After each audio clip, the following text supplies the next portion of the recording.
Okay, mag-prepare tayo ng nut sauce. Ito guys, cheese guys. Inano ko lang ito sa microwave. Nilagay ko dito. Ito ng ano ko.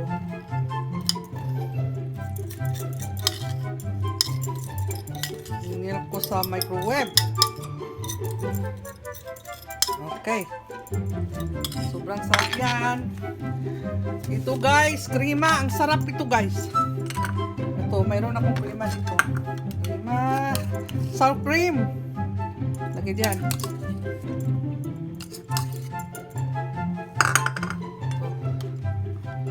Pa. Sobrang sarap ito guys. Kala mo. Ito guys, yogurt. Ilagay dito. Yogurt yan.